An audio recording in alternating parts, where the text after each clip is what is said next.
What do BigJon, Chelsie Worthy, and the emerging fourth sector have in common? So this is going to be a random video about a makeup influencer, Chelsie Worthy, and I'm going to link this to the video game broadcasting industry. Now, I know this seems like a big leap, but what do these industries have in common? Well, basically, they're both fourth sector roles. In fact, they're very specifically the emerging individual based fourth sector roles that's becoming an increasing part of our culture in a post-industrial and post-automized world. We are not just dealing with the fact that machines can build things better than we can when the industrial revolution happened. We're talking about the point now where third sector roles such as delivery, transportation, even tax collection and other services starting to become automated by machines and computers. In the Western world and many other countries across the globe, we've been becoming increasingly reliant on third sector roles to keep growth ongoing because raw materials run out and manufacturing costs involving humans is just too high. UK suffered a lot of manufacturing losses.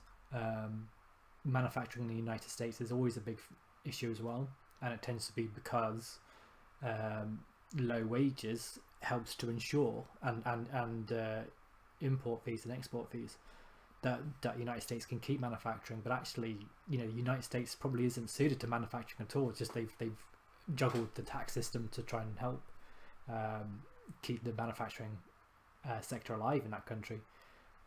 So actually, we're trying to hold on to these third sector roles, but actually they're starting to be automized just as much as secondary sector manufacturing has been, machinerized, for lack of a better word. But however, as the third sector also starts to see automation in the same way that machines took over from human labour, we're seeing that downfall of third sector jobs, and people are moving over to the fourth sector. Now, traditionally, we perceive this as things like research and development, media, education, consultations, things like that. But actually, that's been around a long time, but we've always lumped it into the third sector because it's services. But it's only more recently, sort of in the last few decades, that we've considered that to be a separate sector. However, now we're seeing people moving over to what I would regard as fourth sector roles, but in an individual capacity. So this is often influenced by people who want to follow their hobbies and interests, and other people are encouraging this by giving money to it. It's great, fantastic. But this is where it gets difficult. I would argue this, and as a streamer I would argue this, that these fourth sector individual roles tend to be in a situation where you don't give as much as a provider of service than you are to the purchaser of services giving money. Now, I know this can seem like a bit of a dig, that these fourth sector roles is not giving back as much as what they get, but that's actually kind of the purpose. The purpose is that we don't have enough time, energy, money to do a lot of these things ourselves. Maybe we just can't do it, so we support people who have those interests, that are able to do those interests. I've literally just bought pre-ordered a book for a YouTube channel I watch called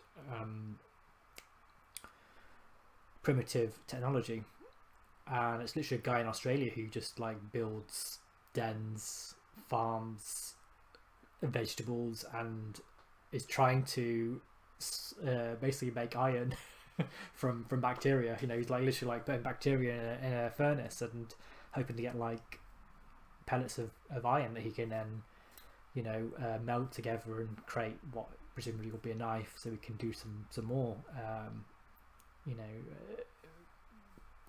things that he can do, what he already does. So I'm contributing to this. I'm not criticizing it. I'm contributing it as well because I'm giving money to other streamers and other YouTubers who do things that I would never be able to do. There isn't much space to create a fire in the United Kingdom. There's no way you can just build a mud hut and let it stay there. Everyone owns land. Wouldn't be health and safety compliant. There's several reasons why we can't do these things. So we support people who can.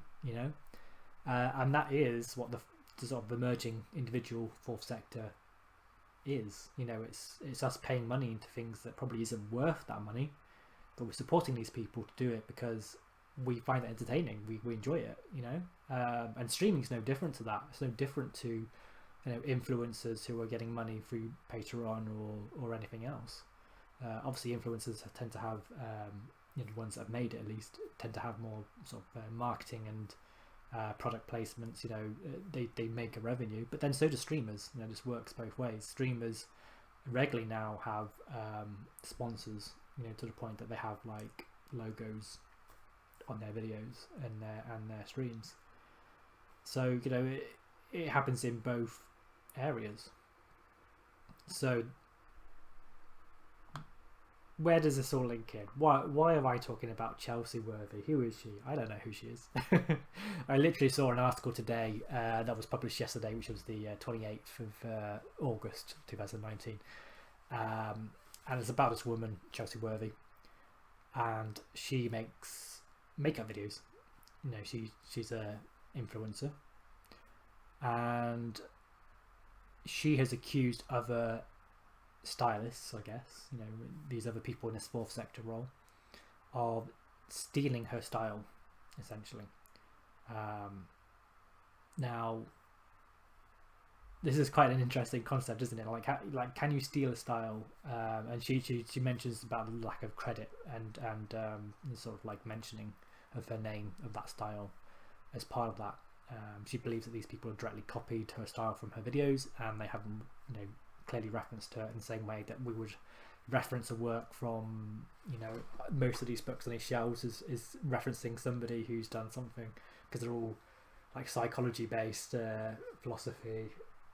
And there's a lot of like therapy books there because that's the sort of nature of me and my wife's jobs. So there's references in these books to loads of people who have said things before. That's just for saying something. In some cases, we're not talking about the style in which they did it. We're talking about some are literally just quotations of what someone said, but we still reference that. And she's complaining that she hasn't been referenced in the sort of copying of her style, and she thinks that her race is getting in the way of the recognition that she deserves as an influencer. Now, I'm going to plead ignorance on that because I'm neither American by nationality, never been there, nor am I an ethnic minority in my own country. I know that Black Americans face institutional and interpersonal racism on a daily basis, that their constitutional rights is regularly flouted and ignored, that they are subject to harsh and occasionally fatal responses from security services, regardless of whether they're guilty or innocent of the crime that they've been suspected. I don't know much whether Chelsie Worthy's race comes into the dynamics of the makeup influencer online industry. What I do know from watching the entire series of Ugly Betty, though, is that the fashion industry in general was spiteful, greedy, jealous, and full of thieves. And I don't think any of that has to do with race. I think that's just the nature of the industry. There may also be racism in there, but I don't think that's the primary factor, And what I've seen, because I've looked at these other videos that the BBC's included, and I don't think any of that stealing is to do with race. I don't think that they're not attributing due regards to the style because of her being black. I think they're doing it because, quite frankly, they think they can get away with it because of the nature of fourth sector roles. It's not covered by legislation generally to protect streamers and influencers from the same copyright that would be from books, from media, even board games. Got board games up here, even that's protected by copyright. But what we do as fourth sector roles isn't really protected in the same way. But let's get to that other point, and that's the theft of style. Let's pin this down. She's not claiming that other people are stealing her direct work. They are not using her content and claiming it as their own. She is saying that the format and use of digital editing is being copied without respect to referencing her. Now, this is quite a situation, and the BBC appears to think this is serious enough to have an article. And I think, like me, they played down the race section of the the difficulty of what Chelsie Worthy is trying to Chelsie Worthy. Sorry, I knew I was going to get her name wrong at some point. That Chelsie Worthy is stating. I think they focused on this, stealing of content, which I think in this case is correct from my point of view as an outsider. I don't think race was as big an issue in this situation. I could be totally wrong, and I'll put my hands up and say, I don't know if there is racism, and that would be really sad because the makeup industry and influencer culture, it extends boundaries. Because my wife wears a scarf. She watches loads of I want to say influencers with quote marks, but she watches headscarf wearing tutorials, for different styles. A lot of the hijabi, this is for the headscarf, a lot of the hijabi culture is kind of influencers with makeup as well, so it crosses boundaries. It's not like a white dominance of the makeup industry. There's black and Asian and other influencers out there, and they each have their target audience. It's not necessarily dictated by race. It may influence your audience based upon cultural, ethnic and religious points of reference, but it would be really unfortunate if people like Chelsie Worthy is being targeted for race. I absolutely do not agree with that. So there's that.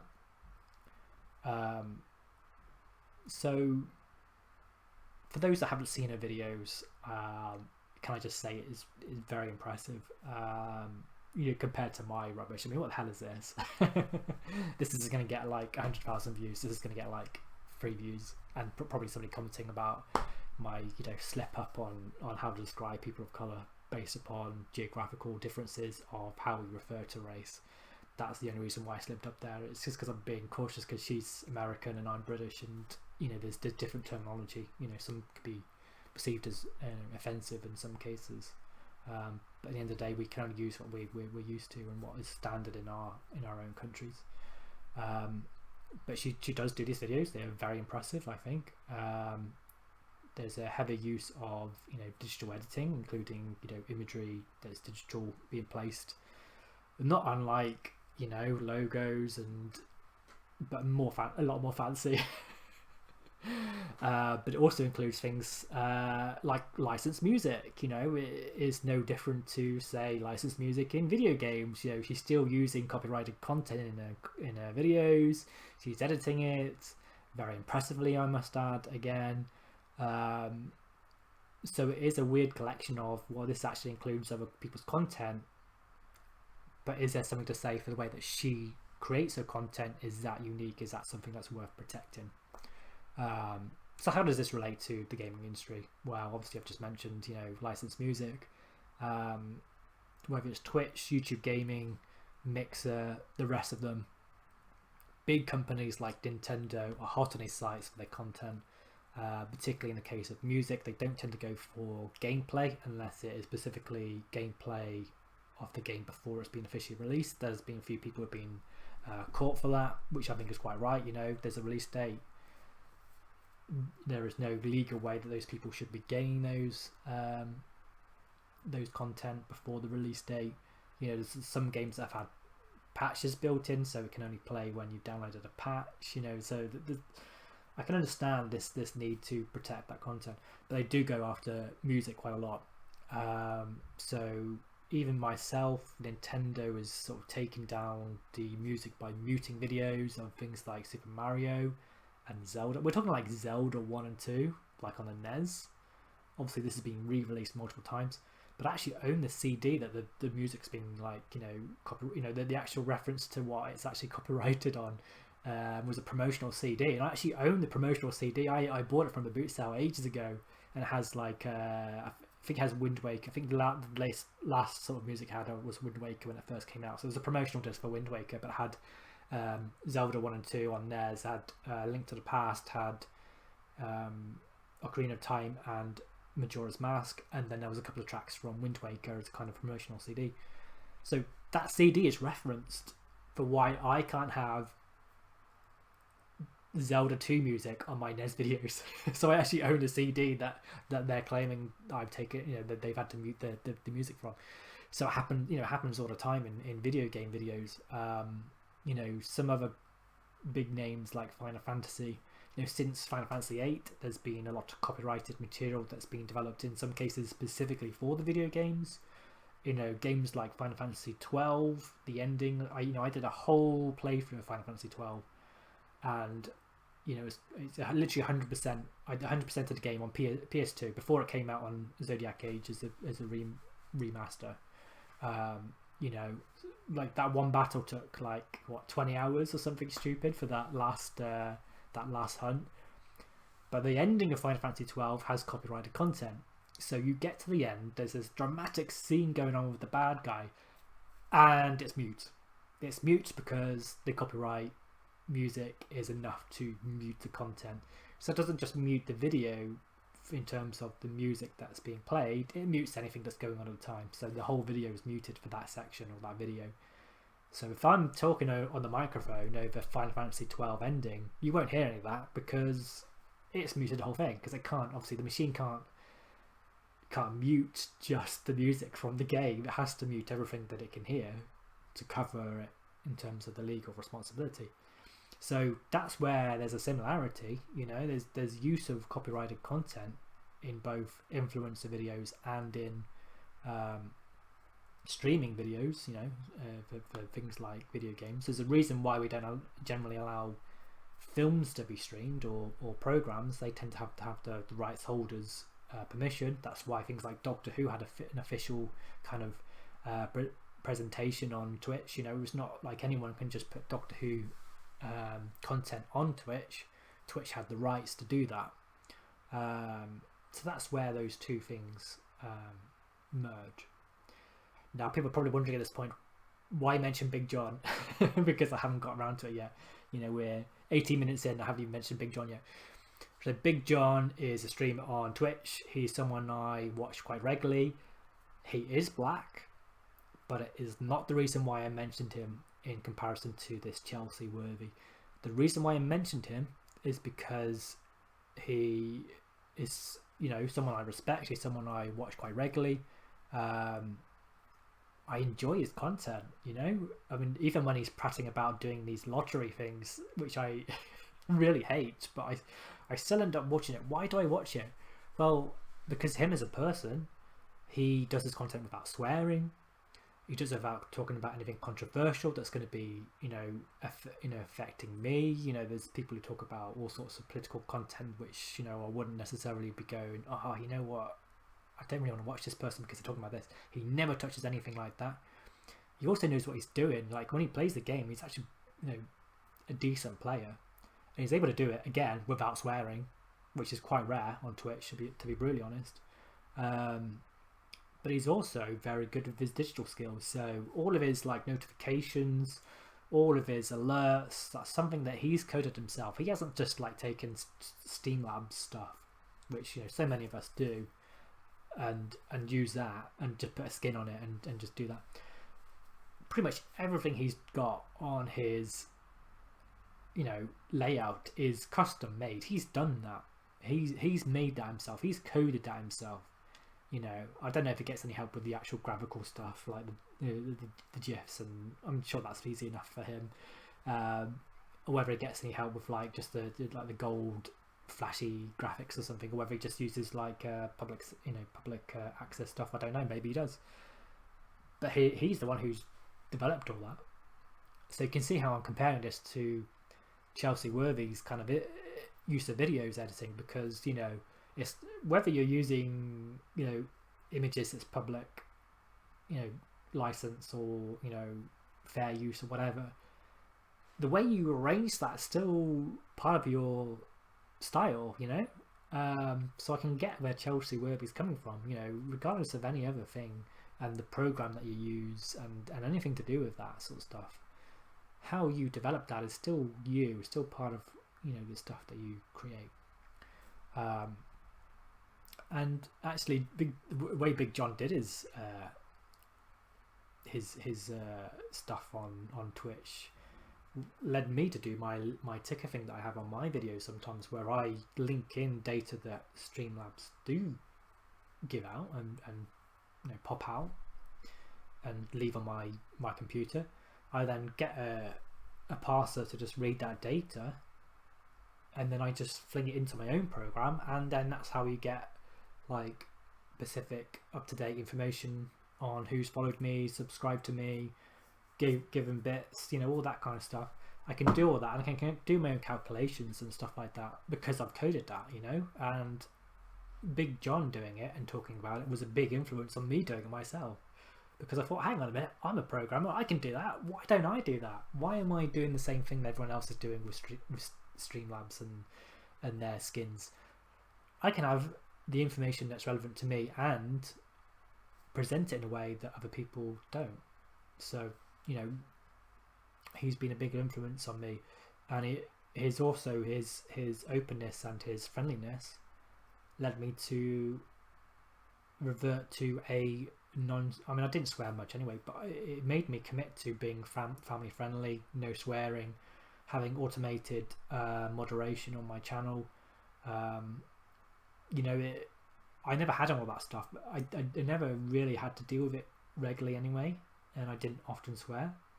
But because of him, that influenced my style. Am I then taking off of BigJon? Well, I've referenced him now, but I haven't before.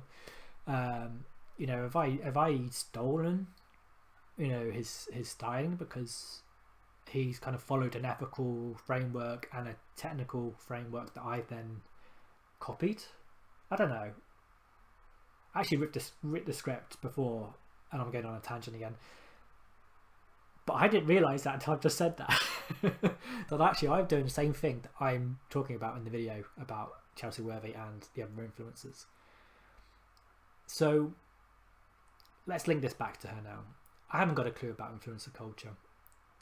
I don't know if being black is an aggravating factor in this industry that I've always assumed is toxic, this fashion industry and influencer industry. I'm even anti-cosmetic, but there is something she does really well, and that's her videos.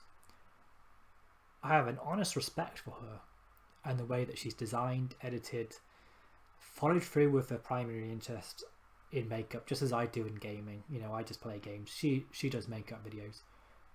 The way she presents that and promotes her work, I respect, and I think is really good. I actually managed to sit through an entire video of her doing that because it was that good. I have no interest in cosmetics at all. Now, personally, I think she's being wasted. I think she should be a big shot marketing person who's, you know, directing, maybe editing personally herself as well, you know, influencing our advertisement culture, you know. She made me watch a video of something I'm completely uninterested in because of her ability, her skill. Now I watch the TV and watch the adverts, and I blank it, you know, when Twitch adverts come up, I blank that because I'm not interested in that stuff. But she made me watch a video of something I would never have watched because of her skill. And I think that's being wasted by her being independent. And yes, she has her own online store. She can do that, but why isn't a big company not picking her up and just taking advantage of the skills she's got and paying her adequately for it? I think she's really good at what she does. And this is a person I didn't even hear of before this morning. Never heard of her before. But I can respect her skill and understand that she's probably being wasted, and I can understand her frustration, and maybe that's been influenced by this use of copying by other people. So let's start to wind this up now, because we're on the 25-minute mark now. And just to prove how different I am, I'm gonna like probably upload this without any edits at all. which is probably going to turn out really badly. But hey ho, let's just do it. You know, like, let's see where I am in the script and where I should continue from, because I think I probably already covered a few things already.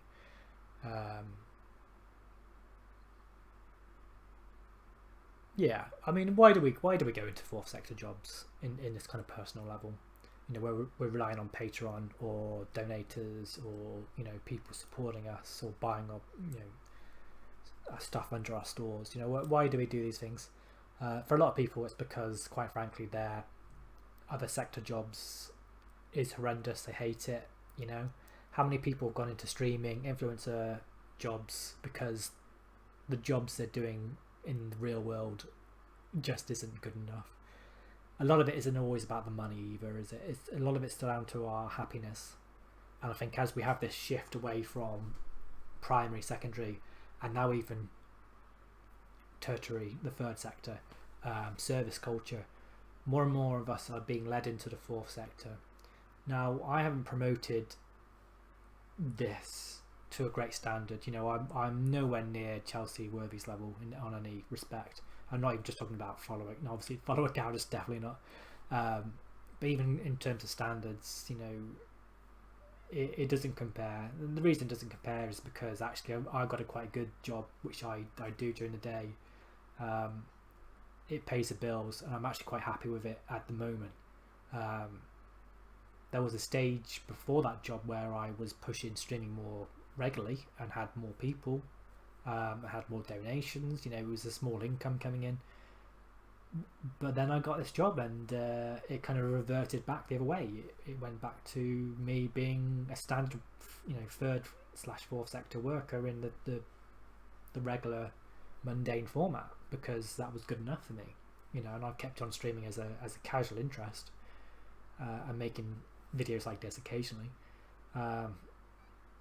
But for many people, they can't get out of that rut of a bad job, you know, and I've been in that kind of situation before. I'm just been very lucky to go back into that kind of sector of work, but to one I enjoy. But for many people who start this, it's to get out of that kind of life and to be able to do something you enjoy and get paid for it. Great. Everyone who manages to do that, well done. Good for you. And it's probably a sign of our level of technology and of overpopulation that we're kind of more reliant on that. You know, I used to dismiss, or I still do dismiss to a certain degree, programs like Britain's Got Talent, obviously America's Got Talent, or American Idol, that kind of stuff as well. Pop Idol, it was called over here. Because I felt like that was encouraging young people that if they just sang really well, that they'll get loads of money, you know. And actually it became a bit of like a freak show or a clown show, where people who were clearly not very good were entertaining because people were laughing at them rather than enjoying them for what they were good in terms of their skill. You know, and I felt like that was giving young people a bad impression, that, you know, rather than sort of being educated, you know, getting an education. You know, I'm not university educated, college dropout. You know, I'm not particularly well educated myself. You know, we were trying to encourage these young people that actually you just get an audition, you just do something really well, and then you'll just get loads of money, you'll get a contract, you'll be sorted, you can get a mansion, you know, get a nice car. I feel like we've been encouraging that for a little bit, and it's not all true. You know, not everyone who tries to make it on Twitch makes it. Not everyone on Instagram who becomes an influencer makes it. You know, some people are actually genuinely quite skilled and they don't make it for whatever reason. But you know, some people do. And some, you know, for most of them, it's well deserved.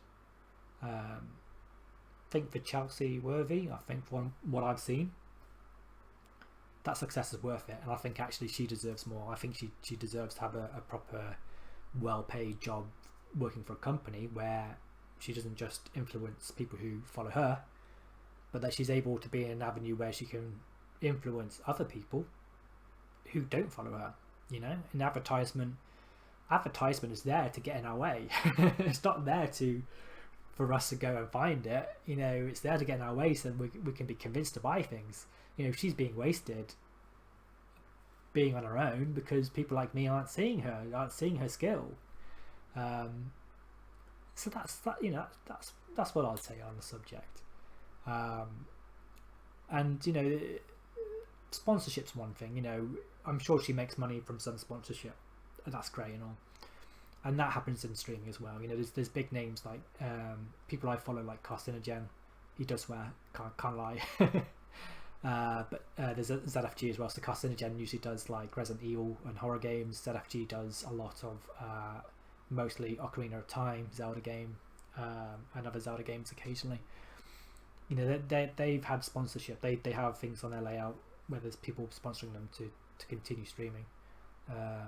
And selling a product, usually like a techie product, obviously, like Corsair, I think, comes up a lot.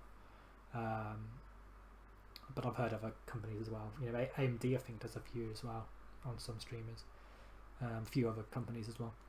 So, you know, there's similarities in both these kind of jobs. And there's certainly no knock against Chelsie Worthy, what she's doing. That's not to say that I think every influencer is very good. You know, I think there's quite a lot of bad influencers who think that they're just going to make it because they should. They're the type of people who won't make it. So yeah, I think I'm going to wrap it up now. So my final comment on this is that I've seen the videos that Chelsea's been complaining about other people stealing her. And if I'm brutally honest, they fail in comparison to her videos. She actually does very good work. You know, they're well edited. They're very enjoyable. Even for someone like me, anti-cosmetic, managed to enjoy a video about cosmetics. Very entertaining. The people that copied her was like, nah. I can see why some of them do well. I think some people try to be edgy. I think some people try to be very alternative. I think there's this idea that if you're alternative, then you're more special, therefore you need to be more followed. I don't think Chelsie makes herself to be particularly alternative, whereas I think some of the competition has. And I think that shows, to be honest. I think that it shows that Chelsie is a keen person who's very interested in her particular subject, whereas I think some of them that have copied, you know, her style is because, well, they're copying for a reason. Let's put it this way: they're copying for a reason because her style was very good, and they're trying to make up for something they're lacking, and that thing they're lacking is originality. And you can say this about me and copying some of BigJon's ideas. You know, I'm not original in developing my own alert systems. You know, but I think it shows very well that actually Chelsea's probably, like, you know, top dog in her kind of area of digital editing, whereas other people are clearly trying to copy it. You know, putting music in the backgrounds, having things pop up, having, you know, like video cuts in particular ways. Like there was one guy with a van, and then cutting it every time they moved the fan, then something else would change on their face. That was clearly trying to copy styles of other people. That's not to say that it couldn't be good, but I think it was obvious. I think it was obvious that it was copied. And there's a reason why people copy, and it's because they can't handle doing something original themselves. And I think that shows. So all the best to Chelsie Worthy. I will probably never buy any of your products, but it doesn't mean that it's not entertaining and that you don't deserve the recognition that you deserve. Whether this means anything on a legal capacity, I don't think that's enough. I don't think that people like us who use kind of other people's content can really claim that is specialized to a point where that's maybe copyrighted to the point of, you know, other people shouldn't be able to use it. You know, just because Happy Birthday is copyrighted, the song, doesn't necessarily mean that that you know, doing something very similar, you know, it can be copied. You know, I don't think Happy Birthday should be copyrighted, I'll be brutally honest, but it is. You know, it is. So in many ways, I don't think her work should be copyrighted in any way, or protected in any kind of legal format. in the same way that I don't think any streamer can really claim that the way that they stream can be copyrighted or protected. And I think it's a big issue whether there is even references to that.